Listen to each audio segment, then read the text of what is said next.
ଠାକୁରଗଡ଼ ପ୍ରାଥମିକ କୃଷି ସମବାୟ ସମିତିରେ ଧାନ କ୍ରୟ ମଣ୍ଡି ଉଦ୍ଘାଟିତ।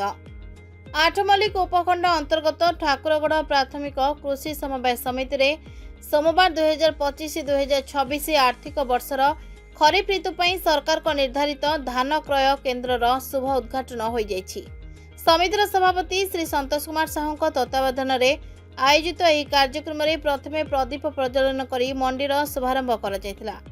पूजक श्री गोकुलानंद शतपथी पारंपरिक पूजा अर्चना करथिले। एही अवसर में समितिर समस्त निर्देशक माने उपस्थित थिले। सेमानक मध्यरे सर्वोपरि दुखबंधु नायक, जगबंधु बेहेरा, करुणाकर नायक, नरोत्तम साय, गणेश्वर खुंटिया प्रमुख थिले। सम्मानित अतिथि भाव ठाकुरगड़ बीजेपी मंडल सभापति श्री सुजित कुमार देहुरी, अनामचरण स्वाई, चाषी कुमुद चंद्र मिश्र, अजित मिश्र, लोकनाथ राउत, देवराज देहुरी, पीतवास माझी, दुष्मंत प्रधान, अर्जुन साहू प्रमुख उपस्थित रही। समितिर संपादक श्री सुशांत कुमार साहू कार्यक्रम परिचालना करथिबा बेले data entry operator Vikram Sahu, उत्तम प्रधान और विनोदिनी प्रधान सक्रिय सहयोग करथिले। प्रथम दिन में मोट 6 जन चाषी 120.28 क्विंटाल धान क्रय करा जायतिबा सूचना मिली।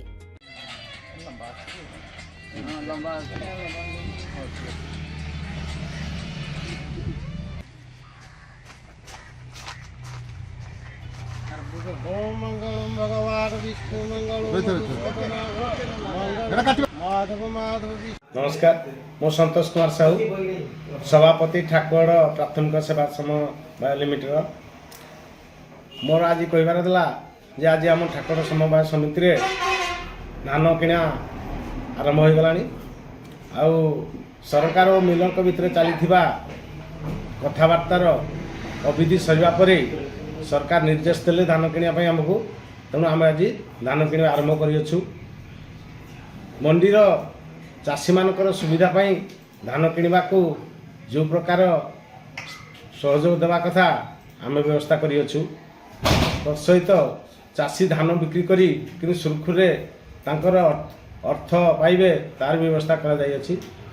सरकार को निष्पत्ति को मानी आम आज प्राथमिक समवाय धान किणा जाइछि। समस्त चाषी के आज आम डाकिलु एवं डायरेक्टर मान डाकिलु। समस्ते बसिलु, बसला धान किणा मिलर सहित आलोचना करागला। तार सुचारू रूप परिचालना भी समस्त को अनुरोध करागला एवं समस्त निष्पत्ति क्रमे धान आज किणा जाइछि। मो नाम अभय कुमार विश्वाल। आज आमर एठी ठाकुर ठारे धान मंडी उद्घाटित हो जाइछि। एणु मो समस्त को सभापति संपादक तथा आमर चाषी भाई माने सरकारी कल तथा समस्त को धन्यवाद जनाई सुरखुरे केमती हो पार आमर धान विक्रय से अनुरोध करे तथा समस्त धान गुड़ी केमती बिक्री हो पार एटा मंगल कामना करे। मो नाम अभय कुमार विश्वाल। आज आमर एठी ठाकुर ठारे धान मंडी उद्घाटित हो जाइछि। एणु मो समस्त को सभापति संपादक तथा आमर चाषी भाई माने सरकारी कल तथा समस्त को धन्यवाद जनाई सुरखुरे केमती हो पार आमर धान विक्रय से अनुरोध करे तथा समस्त धान गुड़ी केमती बिक्री हो पार एटा मंगल कामना करे। मु अजित कुमार मिश्र, मु जड़े चाषी।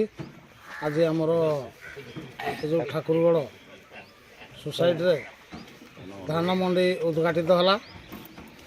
आमर सब कर्मकर्ता वृंद आसी आउ सोसाइटर प्रेसिडेंट आसी एठारे ए धान मंडी को उद्घाटित करछंती। सेथिपय आमे बहुत खुशी। आमर कहवा कथा धान मंडी ठीक रे चालू। आउ धान मंडी रे जेते चाषी अछंती आम एरियार समस्ते ठीक रे धान बिकंतु, ठीक रे पैसा पांतु। यही प्रचेष्टा आमर जारी रहू। आउ सरकार कर निर्देश रे जो काम चली सब धान मंडी चली से सब ठीक रे चालू। यह ही आमर प्रभु पाखे प्रार्थना।